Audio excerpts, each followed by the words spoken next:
Puji nama Tuhan.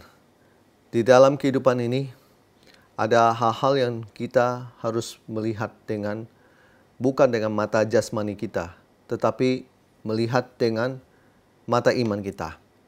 Maka saya percaya akan ada banyak hal yang akan menjadi berkat dalam kehidupan Anda. Saya teringat dengan sebuah peristiwa di mana di Yakobus pasal 5 ayat 17 dikatakan 3,5 tahun bangsa Israel mengalami kekeringan. Karena waktu itu seorang nabi bernama Elia, dia mengucapkan, tidak akan ada hujan kecuali saya katakan. Nah, selama 3,5 tahun ini bangsa Israel mengalami masa kekeringan. Dan kemudian ada sebuah peristiwa di mana di 1 Raja-Raja pasal 18 ayat 43, di mana dikatakan setelah Nabi Elia mengalahkan Nabi Baal berjumlah 450 orang.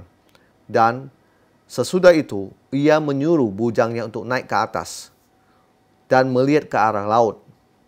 Nah, bujangnya tidak tahu apa-apa. Dia hanya menuruti dan dia melihat tidak ada apa-apa. Lalu kedua kali, ketiga kali, sampai di kali yang ketujuh, bujangnya baru bilang bahwa dia melihat ada awan kecil sebesar telapak tangan timbul dari laut. Nah, saya mau berkata begini, Bapak dan Ibu. Hal yang pertama begini, orang yang beriman ketika disuruh melihat atau melakukan apapun, harusnya dia lakukan dengan iman dan dia percaya saja. Jadi kalau misalnya ketika ada orang yang sakit sedang terbaring, nah kita mungkin dengan mata fisik kita melihat bahwa dia sedang sakit. Dan kalau Anda melihat dengan mata iman, Anda akan melihat bahwa dia bisa disembuhkan. Nah, Anda ketika melihat, bukan hanya melihat saja, tetapi ada sebuah tindakan yang Anda lakukan adalah Anda menghampiri dia. Anda meletakkan tangan di atas kepala dia atau di bagian tubuh dimanapun. Kemudian Anda berdoa buat kesembuhan orang tersebut. Sebagaimana Anda melihat bahwa orang sakit yang kata dokter sudah umurnya tinggal 1 bulan, 2 bulan. Tetapi Anda dengan mata iman, Anda melihat bahwa masih ada harapan.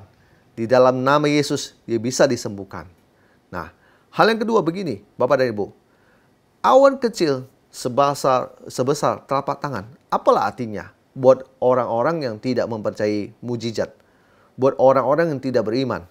Mereka hanya melihat bahwa itu tidak akan merubah, bahwa seluruh langit kemudian akan menjadi gelap dan terjadi badai besar dan hujan. Saya mau berkata Bapak dan Ibu begini, hal yang kedua, sesuatu yang kecil bisa berubah menjadi besar. Semua itu tergantung imanmu. Jadi jangan pernah melihat setiap hal-hal kecil yang Tuhan sedang nyatakan dalam hidup Anda. Misalnya Anda berdoa untuk sebuah financial breakthrough dalam hidup Anda. Tetapi ketika yang Anda doakan, Anda minta 10 juta. Tuhan baru nyatakan 500.000 kamu terima. Setelah kamu berdoa cuma dapat 500.000. Saya mau berkata jangan berkecil hati. Jangan menganggap bahwa itu bukan mujizat. Jangan menganggap bahwa doamu tidak dijawab. Jangan menganggap bahwa semua nggak akan bisa berubah.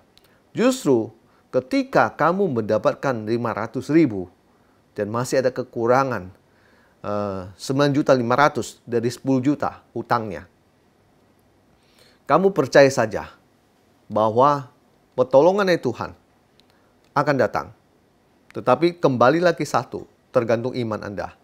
Kalau Anda percaya bahwa yang 500.000 ini pada akhirnya bisa mengubah hidup Anda menjadi 10 juta dilunaskan oleh Tuhan, tetap pada imanmu. Jadi jangan memandang sebuah hal yang kecil dalam hidup ini seolah-olah bahwa hal yang kecil ini nggak akan bisa berubah menjadi sesuatu hal yang besar.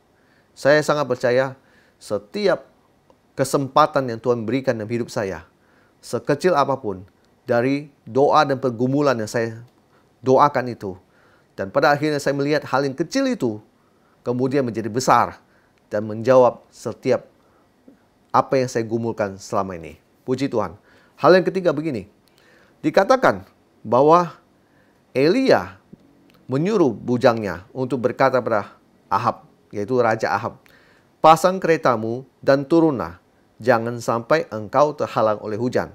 Waktu Elia mengatakan itu pada bujangnya, belum ada ayat yang ke-45.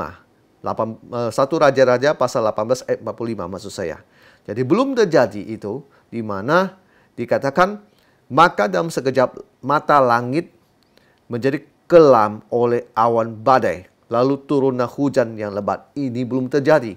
Tetapi Elia sudah berkata, bernubuat, "Pergilah, katakan kepada Ahab, pasanglah keretamu dan turunlah, jangan sampai engkau terhalang oleh hujan." Berarti waktu dia omong, hujan belum turun. Dan saya mau berkata begini, hal yang ketiga, berani untuk mempercayai nubuatan. Ada begitu banyak orang menertawakan saat hamba Tuhan bernubuat. Mereka tidak percaya. "Pak, Bu, saya mau berkata begini, di dalam kehidupan saya ada banyak hal yang terjadi karena nubuatan. Saya mempercayai nubuatan.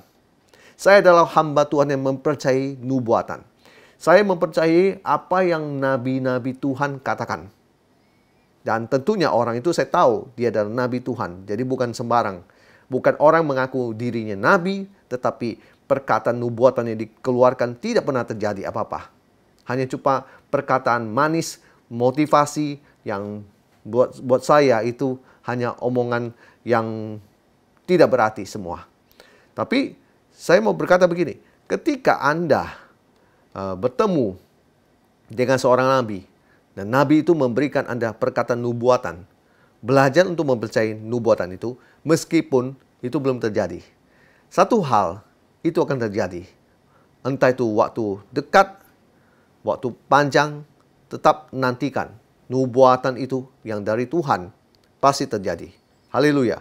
Nah, di akhir itu, Bapak dan Ibu bisa melihat kondisi keadaan semua berubah. Dan dikatakan langit menjadi kelam oleh awan badai. Lalu turunlah hujan yang lebat. Saya mau berkata begini, Bapak dan Ibu. Belajar untuk melihat segala sesuatu dengan mata iman. Jangan melihat dengan mata jasmania. Mata jasmania Anda akan melihat bahwa inilah keadaannya. Tak bisa dirubah. Yang sakit tetap sakit, yang berhutang tetap berhutang, yang bangkrut tetap nggak bisa bangkit. Tetapi ketika Anda melihat dengan mata iman, yang sakit bisa disembuhkan, kemudian yang susah bisa menjadi bahagia, dan yang berhutang, yang bangkrut bisa bangkit lagi. Saya percaya ketika kita melakukan ini, maka kitalah yang diberkati oleh Tuhan. Semua tergantung bagaimana kita melihatnya. Haleluya. Puji nama Tuhan Yesus. Tuhan Yesus memberkati kita semua. Amin.